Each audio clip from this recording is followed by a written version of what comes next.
kind of the guidelines and some of the, I guess, the polar star that I use to kind of guide myself in terms of managing anatomy under these unusual circumstances. So to make it clear, so for undergraduate anatomy at UT, the enrollment is 310 students.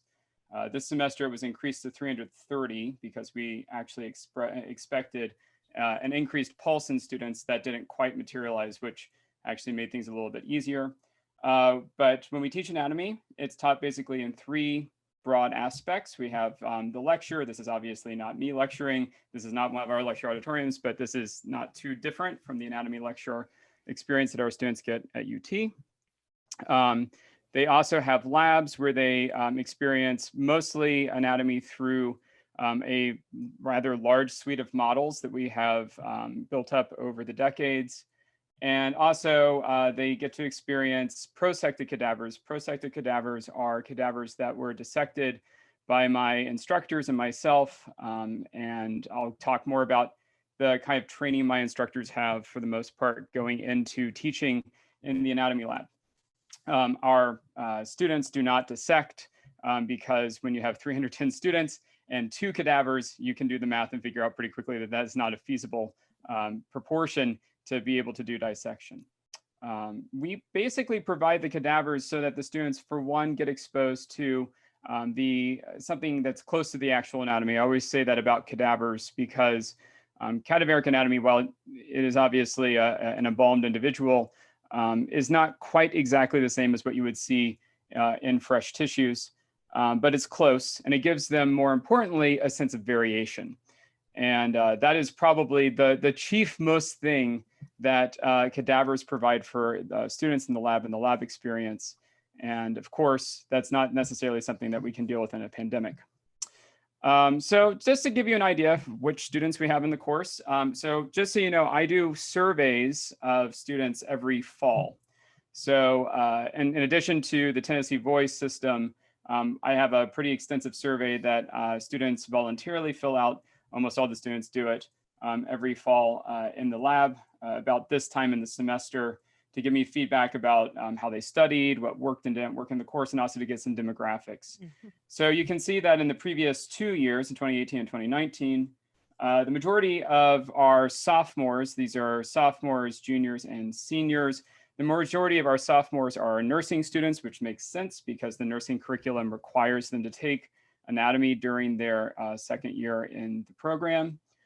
There are a few that may be repeating in their junior year, which is why we see some juniors in the course. But you can see there's kind of a frame shift where it's more kinesiology majors who tend to be signing up for the course as juniors and seniors. We also see an increasing number of pre-med, pre-pharma, pre-dentistry, and some other majors represented. So this course serves a lot of the colleges within the university. And so we tend to have to balance a lot of different needs in terms of what the course content delivers. Now, what happens in a non-pandemic lecture structure? Well, I have 25 lectures that I give. I basically split the course into 3 parts. I am somewhat unusual in that most undergraduate anatomy courses are taught by system, which means that you learn all of the bones at once, you learn all of the nerves, you learn all of the blood vessels. But because so many of our students, as you just saw, are going on into practice, right? So they're either going to become nurses, they're going to become physical therapists, they're going to become physician's assistants. I think that since for a lot of them, this is the only major anatomy course that they may get, it is important for them to understand it from a more clinical kind of level. And for this reason, I teach the course by region, which means that you learn all of the structures within the thorax. So you might just learn about the heart and the lungs. You learn about the nerves, the bones, the muscles, all of the components that are found within the thorax all at once. This is more traditionally how professional schools teach anatomy. So, medical programs, I was trained in a medical program. Those programs are going to be taught regionally. And I find that to be better because in the long run, you're not going to be thinking about nerves and blood vessels as disparate things. You have to be aware of where they are relative to each other in space. And I think that that's a big bonus of teaching it by region. So typically I teach it in 3 sections over the course of the semester. There are typically 4 assessments. These are all in-class assessments when I teach in non-pandemic years. There's a short assessment to kind of get students used to the kinds of ways that tests are performed in the course. And then there's basically an assessment on each one of those sections that consists of both a lecture and a lab practical, where the practical is where they just have to identify structures on models and on the cadavers. The lecture portion is a little more synthetic. It's a little more conceptual. And there is some identification there too. And normally I give in-class quizzes as well. In the lab, we have 12 lab meetings in a typical semester. Each of those are 3 hours. There's around 22 students in each of the 14 lab sections with 7 lab instructors. This would be a point for me to point out that, so my lab instructors are typically they're all graduate students that have taken gross anatomy from me at some point. So the majority of our TAs are trained in gross anatomy, and so they're very rigorously trained in their anatomy. So when they go into the classroom with the undergraduates, even though they may not have taught anatomy previously, they have the anatomical knowledge. They have to demonstrate that in the gross anatomy course. I only take students that do exceptionally well to teach in the undergraduate course. And then, it's kind of like on-the-job training, because I always have a rotation of students. The more senior students help train the more junior students. And I also, of course, help train them as well in terms of how to teach anatomy, how to engage students, how to figure out ways to kind of work in the lab setting. The lab setting typically is divided into 3 hours. The first hour, we have small group learning at stations using models where the students kind of move in small groups from model to model. This is obviously the normal, not what happened this semester. We have a second hour, which is either an open learning section where the students have terms and they basically use that time to kind of identify structures on models and understand 3-dimensional relationships. Also during the second hour, when we have the cadavers, we don't show the cadavers every week, but when we do use the cadavers, that's when we typically have our lab instructors give guided tours through the cadaveric anatomy. Since my lab instructors are also prosecting those cadavers along with me, that means that they are able to know exactly what structures they're looking at. So it's not that they're trying to reach back in their memories. They know exactly, because they dissected it, what structures to find. And we try to keep it as approachable as possible for the students. And then the third hour is when we typically have pop quizzes. It's also study time for students. So it's kind of structured study time. So this is a way for us to kind of help students maximize the time they have in the lab. So if there are any questions, by the way, you're very welcome to interrupt me as we go. We have 3 time practical assessments in the lab. Those are part of the lecture exam, but they're administered in the lab. And we have practical quizzes. Okay, I don't want to spend too much time talking about the normal year because we're here to hear about what happens in a pandemic.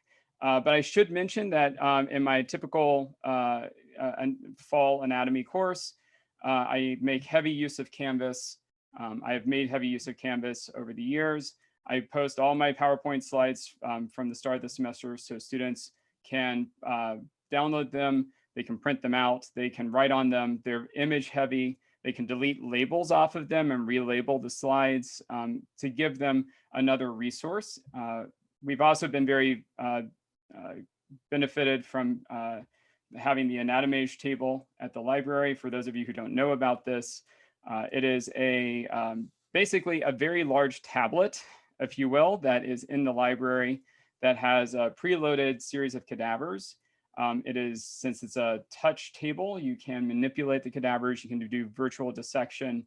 It's rather useful. And with one of my former doctoral students, we developed a series of modules that are preloaded onto the anatomage table. So students can come in, load those, and then use the table in a non-pandemic environment to supplement their learning in addition to the lab.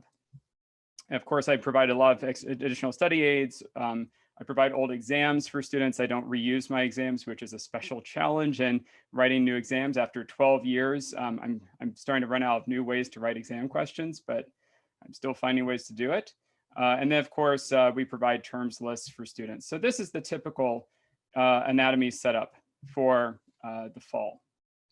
Now, we're back kind of thinking about, well, okay, the pandemic happens, and what do we do? So it was very obvious to me come late March that the fall was going to probably have to go online. With 310 students, I couldn't justify the risk of having in-person, and there was no way to really house them on campus in any setting. I have to pretty much lecture probably in Thompson Bowling in order to have enough space. Maybe that's a slight exaggeration, but really to provide enough social distancing between students. Obviously, the lab was going to be an issue for a whole bunch of reasons. 22 people packed into that space was not feasible, and we wanted to have enough hours during the week to be able to have students in the lab. So that eliminated the lab, in person at least, and lectures, well, lectures had to go online. And this, makes for a special kind of challenge. So I immediately called a bunch of my colleagues who are involved in anatomical teaching research. There's a major branch of anatomical research that's devoted to just how do we teach this effectively, and they've specialized in how to teach it online.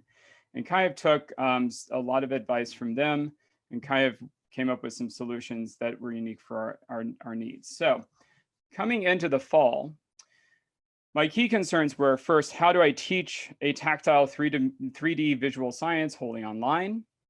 How do I keep students engaged with the material? Because there's a lot of distraction. That's an obvious set of distractions, but we need to keep the students engaged. How do the lab instructors and I continue to prepare students for success in the degree programs and careers that rely on anatomy as a foundation? And that's probably my guiding star. That's one of my major guiding stars for teaching this course. And then, of course, how do I assess students in knowledge in ways that are commensurate with the standards that I've developed over the last 12 years? And so I set up a series of guiding principles. These were pretty much set out in writing at the beginning of developing the course and reworking the course for the fall.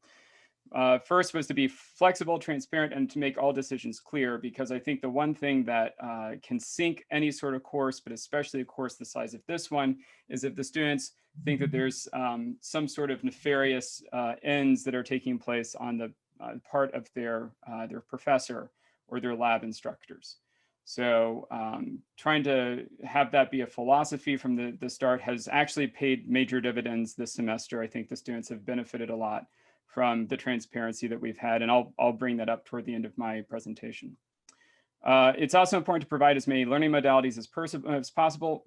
We can't have students using tactile or kinetic learning the way that they normally would, but we can at least provide them with a lot of other types of learning modalities. So part of this was trying to figure out how to engage them in this three-dimensional complex anatomy in ways that they can actually not just learn it, but retain it. So we had to think about ways of aiming past rote memorization. I've kind of gotten a little complacent, to be honest, over the last few years about like, well, anatomy doesn't need to be synthetic. It just needs to be, synthetic enough, but really a lot of it is memorization. This semester, I realized that we need to be more engaged in synthesis. And that means that we had to maybe look at applied and clinical scenarios and kind of address the question that students often have, which is, why does this matter? Why do I need to know why this nerve exists? So that is a big piece of the revisions that we kind of use in the course. I also had to find ways to develop a teaching and assessment protocol that rewarded student agency and responsibility. Independent learning is a big part of asynchronous learning. We all know this. And so one of the main principles that I tried to pay attention to in redeveloping the course was to try to give students more agency in their learning, as much as you can do when you have 310 students who are being taught asynchronously. And of course, finally, one of the big issues that's related to that is emphasis on trying to help students organize and schedule their study. So there were ways to kind of give them benchmarks on a regular basis, so that way they knew where they should be in their studies and how they should be organizing themselves so that they can meet with success in the course. So the enrollment that I had this fall is not atypical. It's pretty much the same as what you saw in the previous 2 years. The majority of the students are nursing students. Majority of those are going to be sophomores. Basically, 3/4 of the class is made up of nursing and kinesiology majors. The other quarter is basically made up of everything else. So neuroscience is increasingly sending more students to this course, which has been a fun part because it's actually made me make some adjustments to the head and neck portion of the course in response to that. So, so what did I do? How did we actually change the course? So I went from 25 synchronous lectures to 50 asynchronous lectures. Now that's not obviously the same length of time for those. These were recorded in the summer, and it took a lot of effort basically to make sure that these were prepared well in advance so that I could focus during the fall, because I'm also teaching 2 graduate seminars in addition to anatomy. I needed to make sure I could focus on being flexible and not trying to chase myself and making recordings. I increased the topics from 3 to 5 course topic sections, which just basically meant dividing up the body in a few different ways. I created 2 timed quizzes that didn't previously exist on each Tuesday and Thursday. Those were administered online during the first 10 minutes of the scheduled class. And that was basically to give students, first of all, a benchmark so they knew what they needed to be studying for and where they needed to be. It was a way for them to self-evaluate how well they knew the information. Granted, if it's timed, I can't prevent them from having access to their notes, but in the amount of time that I gave them, is not really enough time to look up the information. So if they don't have it on their fingertips or they can't get to it very quickly, there was no way they were going to be able to do well in the quizzes. So this was really a benchmark for them to know if they were getting what they needed to do. And then these quiz questions were also the same format as what would show up on the exams. So it kind of helped them kind of know what the exam structure was. I don't teach to the exam, but also the reality is that students need to be prepared to take exams. And then following quizzes, I had an optional attendance Zoom session. I call it these lecture discussions, where I basically went over the quiz answers. I talked about study methods. I went over topical questions that I also pulled from students via Canvas surveys every single day. So basically this gave me feedback from students that then kind of guided, so I wasn't rummaging around for slides. I could pre-prepare my slides and give my lecture discussion. Okay. So the lectures, so how did all of this turn out as far as the response from students? So the lectures I had, I posted to YouTube and then linked them into the course. So this allowed students to have, for example, playlists. So if they wanted to binge certain videos together, so to speak, they could. The videos ran from 20 to 45 minutes, which I realize is not the philosophy of what you're supposed to do, right? So asynchronous lectures are typically supposed to be much shorter. But I also put points within those lectures so students knew where there were good stopping points to pause. So if they wanted to break the lecture up, they had the option. If they wanted to sit there and watch an entire lecture all the way through, because I know that some students benefited from that, they preferred to, that gave them the option to do that as well. Not the majority, but 56% of the students I've surveyed said they have been satisfied with the lecture lengths. 40% would like them to be further divided. So that's something I'll take into account in the future. But when digging down further in surveys, 50% of them actually ended up watching them in one sitting, and 47 split them into parts. So even though some of these students wanted to have them subdivided, they still sat down and watched them in one sitting, which tells me that they could, even if they weren't happy about that option. But it was very clear to them that they could break the lectures up if they needed to. This is actually one of the benefits of YouTube, of course, is that you can get very microscopic details about viewership. So this is just a span in the month of October. So you can kind of see each of these peaks represents a different video. Each of these lines is a different video. And these are the peaks of viewership. No surprise, these are the peaks that occur right before when the videos were due to be watched. Somewhere around 34% of the students would end up watching lectures about 3 days before they were due. About 65% watched them about a day before they were due. And the majority of students said that they took notes while they were watching, which is good. That was something I tried to emphasize with them from the start, and to do it written, not typed. So most of the students were writing and not typing, which also helps them to retain the information. This is an example of one of the polls that I had students complete. I have pretty good response rates on these for most of the semester. So as far as those lecture discussions, about 68% of the students regularly attended those discussion sections, which is pretty good considering that they are voluntary and that the students are already devoting a lot of time to watching asynchronous lectures. 86% of those students stayed the full time for the lecture discussion. The chief concern among students was this additional time they were being asked to attend these. But again, this was not required, and I did post recordings, but of course then they'd have to watch the recordings online. But a lot of the students have told me anecdotally that they watch lectures at twice speed anyway. So I don't know if that's a good idea or not for them, but nonetheless, maybe I'm a slow talker. Maybe that's what it comes down to. Okay, maybe I'm being exemplary about that right now. So to kind of get on with things, what we do in the lab was actually the place where we had to make the biggest changes, because the lectures, the content was already pretty much there and had been set up over the years. The lab, obviously, we weren't meeting in person, so we had to change the way we did lab. So we had 11 labs because of the change in the number of weeks in the semester.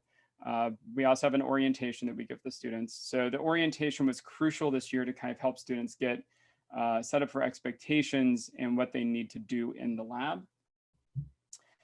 We also created clinical and applied worksheets, and this was a fairly new idea. This is something I had talked with colleagues about other institutions for a number of years, but had not yet implemented.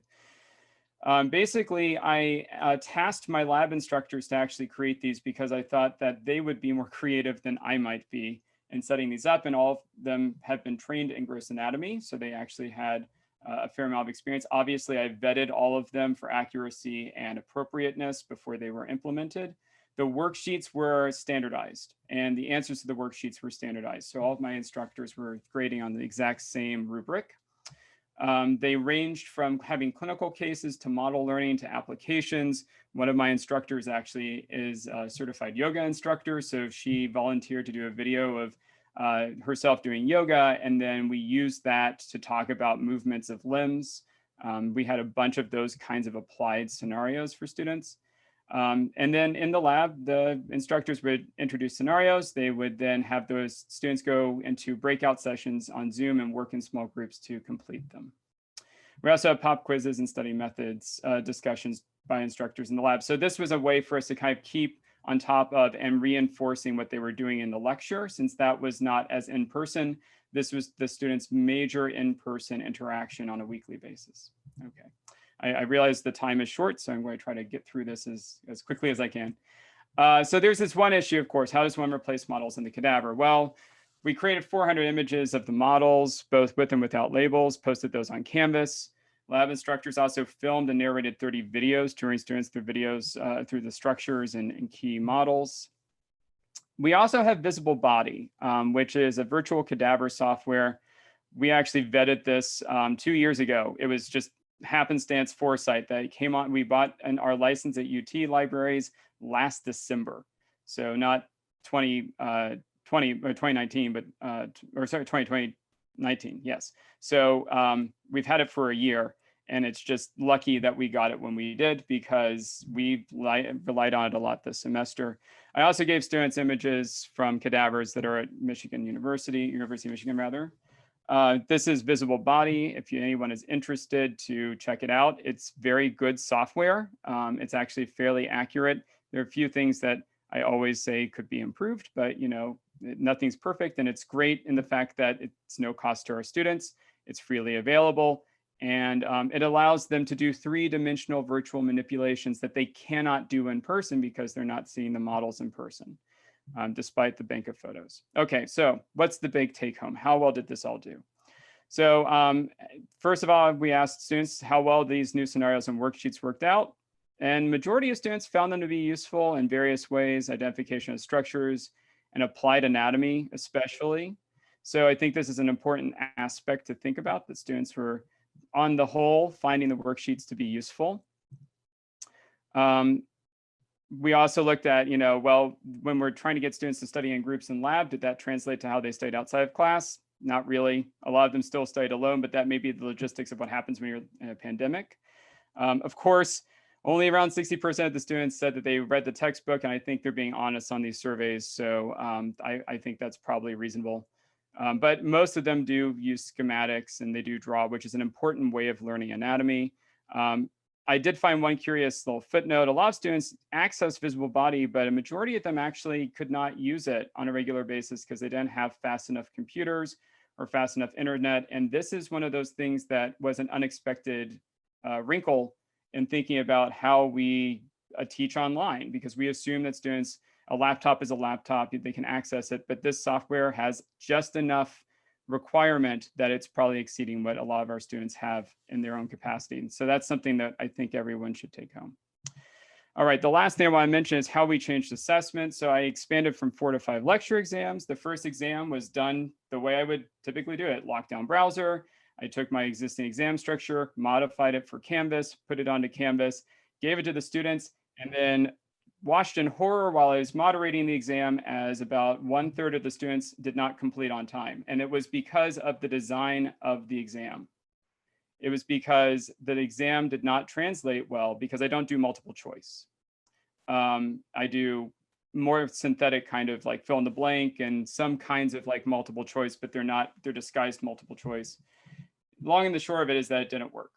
So I had to make a change, and the students panicked for obvious reasons. So we switched to a take-home exam, which is risky because that's basically saying, okay, well, you get access to everything you can, and we're trusting you all not to collaborate, and you all need to test this for yourself. I changed the exam format to make it more emphasized on synthetic learning, so that it wasn't just a simple matter of, can you look something up in the textbook and just parrot it back to me? You had to think a couple of steps to be able to answer. And then finally, there's still time practical exams and there's still time quizzes. And the key here is that with the points on those, students still can't get more than a high B if they don't do well on those. So we're still assessing their knowledge, right? We're still assessing their immediate knowledge. And so, one thing I always emphasize with the students is like, well, you need to have a plan. And this is one of the things about organizing students to get them to study. This is actually from 2 years ago, but students who study closer to the exam who cram, and I think we all know this, did less well than students who study far in advance. So comparing, how did this have an effect on the assessment? Well, in 2019, basically you can see, unfortunately, we had a lot of students failing in 2019 on the first exam, but that's unfortunately not atypical for anatomy. They improve because they figure out how to study over the course of the semester. A lot that has to do with the fact that it's a hard class. As easy as I try to make it, it's a hard class. But you can actually see there's a relationship here as well. Students who started way before did not, they did better on the exam in terms of when they started to study than ones who started studying closer to. 2020 was different. This was the exam where everyone hit the brick wall, but nonetheless, we still had more students getting A's, but it was kind of more bimodal, as we typically see.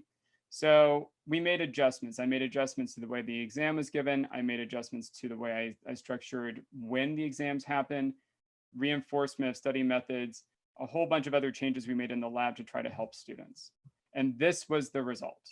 Okay, so here you see this is the TAP exam, the one you just saw, the one where the students ran into trouble. This is the first take-home exam, and there's a dramatic shift. Now, you might be looking at this and thinking, well, it's a take-home exam. Of course, they're going to do better. They got access to their notes. They might be collaborating. They might be doing things that we see as very risky with take-home exams, even though the exam was synthetic. So the question is, well, did this have an effect on the practical exams? Because those are no different. Those are timed. So this is how the TAP exam looked. So it was, not too different. Students are typically better at identifying than they are at being able to think synthetically multiple points through the anatomy. But, still, this is what we typically see for the TAP exam, the practicals. Here's the most recent practical exam. And the students did much better on that. same structure, nothing changed in the way that we did these practical exams.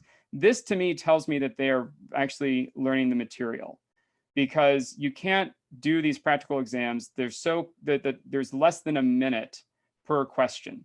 So there's not enough time to go, through the atlas or the textbook trying to find the right answer, right?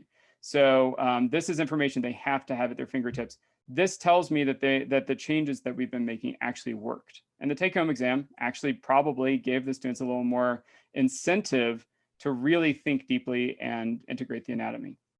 So what were the take-homes? So first, we gave students a little more agency in their learning, and it helped them realize that this is not just for the exam, but for their careers. I tell them that, but now we're showing it. We used a lot of modalities. I don't have time to get into all of those.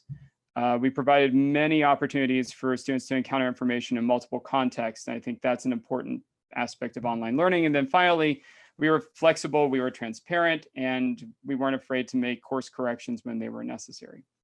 So that's the upshot of what we ended up doing. I'm sorry I'm a few minutes over, but I'm happy to take any questions. Thank you, Ben, for a wonderful job presentation. We have Selena who has a question in the chat for both Dr. Hattab and Ben. She says that both your labs seem to give TAs less freedom when it comes to assignment and grading, and she's curious why you chose to do this, if there are benefits to doing that. And she said, for example, I write all the quizzes and chose the worksheets for my students. This gives some flexibility based on what students are struggling with. Well, for me, because of the volume of students in my class, the term I always use with my TAs is lockstep, which may be a little pedantic, but the point is that I want any student in any lab to get the identical experience, the identical knowledge, the identical experience. And my TAs are very free to discuss what they need to, right? So as far as like being able to address specific student concerns, or if a student's got some sort of area that they're stuck, my instructors can work with them on those. But when it comes to the assessment tools and the content of those assessment tools, I want the students to get exactly the same experience regardless of who their lab instructor is. So that's really the logic for me. Nala? I agree with Ben 100%. And this is even, it came for me with experience, because in the past, when I gave them all like the freedom, they were not consistent. They did not provide the same information for all the students. And I saw a variation in many aspects where like some student they were lucky to have a good TA where they provided them with all the information extra, and the other did not, and it was not fair for the other student. That's why by doing it, I see more flexibility. They can ask and they can share with them more information, but we have to be consistent in some basic information that everyone needs to get the same information, all the student. Now, I give the TAs the freedom if they want to help student with any of the assignments, any of that, more than free to do that. But the main information needs to be the same for everyone. And that's why I am really restricted with that. And I saw that even with the grades, with everything when I did it this way. Thank you, Dr. Hattab. Celine, I hope this answers your question. Yes, thank you. Okay, you're welcome. And thank you everyone for staying with us. I know we are 8 minutes over. This, like I said, this is our last one for the fall semester. We're looking forward to seeing you again, hopefully in the spring semester. And so again, if any of you are interested in presenting or doing something in your class that you want to share with, with your colleagues in the spring semester, feel free to email us, and we will gladly meet with you and schedule you. You can be a GA, TA, or of course, faculty. We will gladly, meet with you and schedule you for the spring semester. One last thing, yes. Let me just mention it. If at any point you need more information from me or you're interested to share, or like you want to share something, or you have a question for me, especially people who do labs, please do not hesitate to contact me. I'll be more than happy to help you, share with you my experience, or like what I do in like a similar situation. I too am very happy to help. Yeah, sorry. That's okay. I'm just letting you know, I'll be following up with you. Yes. I've been tasked with gathering much of this information and trying to find the best way to do this. So this was great information. Just like I said in the chat, it's great information, and I'll be following up with both of you too to pick at your brains. Yeah, of course. RJ, did you have any Please. parting words? Yeah, I just want to echo what other people have said. Thank you both so much for these really inspiring and also very useful talks. It's great to see some real practical tips for how we can cope with this unusual situation. And what I'll be interested in, I think, learning in the future is how some of the adaptations that we've made in this crisis situation carry over to change the way we teach for good in the future. And so that's something that I've been thinking about a lot. But again, thank you both for these great presentations. And I hope everyone has a great, restful Thanksgiving weekend, a safe and healthy Thanksgiving. Yes. And good luck with online finals too. Thank you. Thank you. Thank you so much. Thank you, RJ. Bye.